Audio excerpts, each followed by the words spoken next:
Baik, kita bahas lagi pertanyaan ataupun juga permasalahan yang disampaikan oleh teman-teman viewers ke channel Pengacara Santuy. Kita bahas satu persatu ya. Berikut ini pertanyaannya dari akun YouTube @yowanfebiani. Ini berkaitan dengan kredit mobil. Kalau mobil sudah telat 1 bulan, terus unitnya dikembalikan lagi, apakah tetap bakal ada BI checking atau enggak ya? Nah, sepengetahuan saya sih kalau misalkan kita sebagai debitur kredit mobil misalkan di tengah perjalanan kita merasa berat nih, kayaknya nggak sanggup lagi nih saya untuk melanjutkan cicilan kredit ini sampai dengan lunas. Sampai misalkan kita telat atau nunggak 1 bulan. Ketika kita sudah nunggak, sudah telat 1 bulan, kita misalkan mengembalikan unitnya kepada pihak kreditur, kepada leasingkah atau misalkan bank atau perusahaan pembiayaan lainnya. Nah, itu biasanya kalau misalkan kita kembalikan, meskipun kita kembalikan secara sukarela, tetapi proses ataupun juga misalkan berkaitan dengan hutang piutangnya belum selesai, menurut saya ya tetap akan kena BI checking. Nama kita di SLIK OJK itu akan tercatat tidak bagus lah intinya. Karena di BI checking itu kan ada beberapa kategori ya, kalau nggak salah ada 5 kategori BI checking. Ada istilahnya call 1, call 2, 3, 4, sampai dengan 5.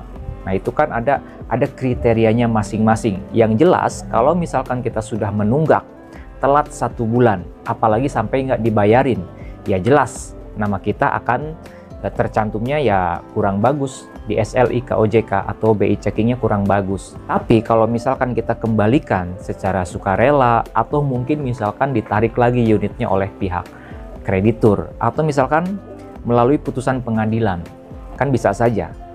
Maka sebaiknya kita meminta surat keterangan dari pihak leasing ini atau dari pihak kreditur bahwasannya unit ataupun juga objek daripada jaminan fidusianya itu sudah kita kembalikan atau sudah diambil kembali oleh pihak krediturnya.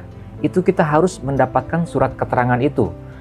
Bisa istilahnya disebut dengan surat keterangan lunas atau SKL, atau misalkan berita acara serah terima kendaraan atau penyerahan kendaraan dan lain sebagainya. Intinya harus ada surat keterangan yang menyatakan bahwasannya kita sudah mengembalikan unit atau unitnya sudah dikembalikan lagi, sehingga bisa saja diterbitkan surat keterangan lunas. Nah, atas dasar itulah kita bisa komplain apabila nanti misalkan BI checking kita di SLIK OJK masih tercatat tidak bagus karena misalkan kita menunggak 1 bulan.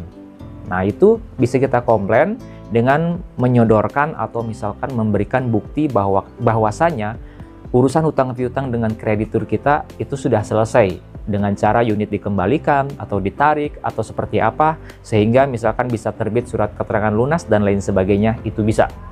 Nah, itu mungkin jawaban yang bisa saya sampaikan. Silahkan yang punya pengetahuan, punya pendapat, punya pengalaman, tentunya boleh untuk sharing di kolom komentar di bawah video ini, agar teman-teman yang punya pertanyaan, yang punya permasalahan serupa bisa mendapatkan jawaban yang lebih akurat dan lebih tepat.